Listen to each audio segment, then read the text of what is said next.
আজকে আমরা ক্লাস 7-এর রায় মার্টিনের প্রশ্নবিচিত্র বই থেকে সংস্কৃতর 1 নম্বর স্কুলটা সলভ করব। তোমরা দেখতে থাকো। তো প্রথমে রয়েছে 1-এ জননী স্নেহময়ী। এখানে দেখো সংস্কৃতে দেবনাগরী হরফে লেখা আছে জননী স্নেহময়ী। তারপর আছে ধার্মিক পূজ্য, এই যে ধার্মিক পূজ্য। তারপরে আছে অহিংসা পরম ধর্ম, এই যে অহিংসা পরম ধর্ম। এটা একটু ওপরে লিখে দিয়েছি কারণ এখানে একটা লিখতে গিয়ে আমি আরেকটা লিখতে ভুলে গেছিলাম, সেই জন্য। তো এই যে তারপরে রয়েছে সত্যং কণ্ঠস্য ভূষণম, সত্যং কণ্ঠস্য ভূষণম। তারপরে আছে বিদ্যারত্নং মহাধনম, বিদ্যারত্নং মহাধনম। দেখে নাও। 2-এ রয়েছে নিচের অনুচ্ছেদটি বাংলা অক্ষরে লেখো। দেখো এগুলি দেওয়া আছে, এগুলিকে বাংলা অক্ষরে লিখতে হবে। বালক ও সুশীল, এই যে মানে বালকটি সরল বা বালকটি শান্ত। তারপরে আছে অধর্মাৎ পাপ ভবতি, মানে ধার্মিকতা পাপের দিকে পরিচালিত করে।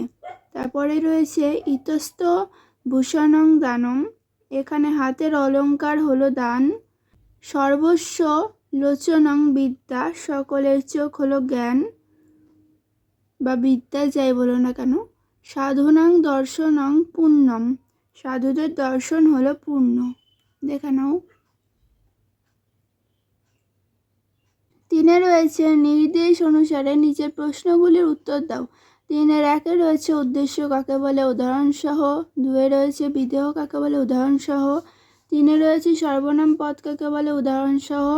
4-এ রয়েছে অব্যয় পদ কাকে বলে উদাহরণ সহ। এগুলির উত্তর হবে। দেখো বাক্যের সেই অংশ যা কোনো কাজ করে বা যার সম্পর্কে কিছু বলা হয় তাকে উদ্দেশ্য বলে। উদাহরণ রাম বই পড়ছে, এখানে রামটা হবে উদ্দেশ্য, কারণ রাম হচ্ছে একজনের নাম আর সে কি করছে, বই পড়ছে, তাই রাম হবে উদ্দেশ্য। তারপর 2-এ রয়েছে বাক্যের সেই অংশে যা উদ্দেশ্য সম্পর্কে কিছু বলা থাকে তাকে বলা হয় বিদেহ। যেমন উদাহরণ হলো রাম বই পড়ছে, রাম ছিল উদ্দেশ্য এবং বিদেহ হবে বই পড়ছে, কারণ রাম তো উদ্দেশ্য, মানে রাম একটা নামবাচক পদ বা যাই বলো না কেন। তো তাই বই পড়ছে মানে একটা কাজ বা কর্ম, এই জন্য এটা হবে বিদেহ হচ্ছে বই পড়ছে। 3-এ রয়েছে সেই পদ যা বিশেষ্য পদের পরিবর্তে ব্যবহৃত হয় তাকে সর্বনাম পদ বলা হয়। উদাহরণ সে স্কুলে যাচ্ছে, এখানে সে সর্বনাম পদ, কারণ যেমন উদ্দেশ্যতে দেওয়া ছিল রাম, কিন্তু এখানে সর্বনাম যেহেতু রয়েছে তাই এখানে রামের নাম না উচ্চারণ করে সে, তুমি, কেউ, এই ধরনের শব্দ উচ্চারণ হবে। তারপর 4-এ রয়েছে সেই পদ যা লিঙ্গ বচন বিভক্তি ইত্যাদি ভেদে পরিবর্তন হয় না তাকে অব্যয় বলে। যেমন এবং, অথবা, আরও অনেক কিছু অব্যয় পদ আছে, দেখে নাও। তারপর 4-এ রয়েছে বাংলা ভাষায় অনুবাদ করো। সদা সত্যং বদেত, 2 মিথ্যা মা বদ, 3 বৃথা মা চিন্তয়েত, 4 সাপ্রাত গায়তি, 5 গ্রামং নিকষা নদী। এগুলিকে বাংলা ভাষায় অনুবাদ করলে হবে। তো প্রথমে ছিল 4-এর 1-এ সদা সত্যং বদেত, মানে সর্বদা সত্য কথা বলবে। 2-এ ছিল মিথ্যা মা বদ, মিথ্যা কথা বলবে না। তারপর 3-এ ছিল বৃথা মা চিন্তয়েত, বৃথা চিন্তা করবে না। 4-এ ছিল সা প্রাত গায়তি, মানে সে সকালে গান করে। 5-এ আছে গ্রামং নিকষা নদী, গ্রামের কাছে একটি নদী আছে। 5-এ আছে নিচের বাক্যগুলি থেকে বিধেয় অংশ পৃথক করে তার তলায় দাগ দাও। 5-এর 1-এ রয়েছে সুশীল ছাত্র, 2-এ রয়েছে পুষ্পাণী সুন্দরানী, 3-এ রয়েছে ব্যাঘ্র ভয়ঙ্করং, 4-এ রয়েছে জগদীশা করুণাময়, 5-এ রয়েছে পিতা পরম গুরু। এগুলির বিধেয় অংশ আলাদা করতে বলেছে। আমি এখানে উদ্দেশ্য বিধেয় দুটোই দেখিয়ে দিয়েছি, দেখে নাও। এখানে সুশীল ছাত্র আছে প্রথমে, এখানে ছাত্র উদ্দেশ্য সুশীল বিদেহ। পুষ্পাণী সুন্দরানী, সুন্দরানী হবে বিদেহ আর পুষ্পাণী হবে উদ্দেশ্য। জগদীশা করুণাময়, করুণাময় হবে বিদেহ, জগদীশা হবে উদ্দেশ্য।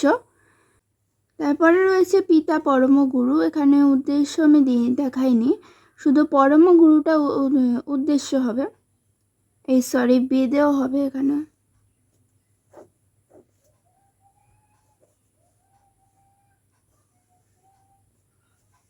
তো পরম গুরু এটা হবে বিদেও। তারপর 6 আছে নিচের অব্যয় পদগুলির সাহায্যে সংস্কৃত ভাষায় দেবনাগরী হরফে বাক্য রচনা করো। 6-এর 1-এ নিকষা, 6-এর 2-এ কথং, 6-এর 3-এ দিবা আর 6-এর 4-এ রয়েছে কুত্র। দেখো নিকষা দিয়ে বাক্য রচনা হবে গ্রামস্য নিকষা নদী অস্তি। 2-এ রয়েছিল কথং, তং কথং গচ্ছামি। 3-এ আছে দিবা, দিবা সূর্যং প্রকশ্যতে। 4-এ আছে কুত্র, তং কুত্র গচ্ছন্তি। দেখে নাও। 7-এর 1-এ আছে রাম প্রায় কিরন্তি। 7-এর 2-এ মিথ্যাবাদী সর্বদা মিথ্যা বদতি। দিবা সূর্য ভাতি, দেবালয়ম অভিত পান্থশালা, সজ্জম খাদতি শিশু। দেখে নাও। 8-এ রয়েছে নর শব্দের সম্পূর্ণ রূপটি লেখো। দেখো নর শব্দের সম্পূর্ণ রূপ এখান থেকে এই পর্যন্ত এরমভাবেই কিন্তু লিখতে হবে, দেখে নাও। তারপর আছে ভূ ধাতুর লট লকারের সম্পূর্ণ রূপটি লেখো। দেখো ভূ ধাতু লট লকার মানে বর্তমান কাল এখান থেকে এই পর্যন্ত এটার পুরোটাই কিন্তু লিখতে হবে। তারপর অথবা দিয়ে যেটা আছে স্থা ধাতুর লট লকারের সম্পূর্ণ রূপটি লেখো। এই যে স্থা ধাতু মানে থাকা, লট লকার বর্তমান কাল এখান থেকে এই পর্যন্ত। এটা যদি লেটে আসে তখন স্থাস্বতী হয় এবং যখন লটে থাকে তখন তিষ্ঠতি হয়।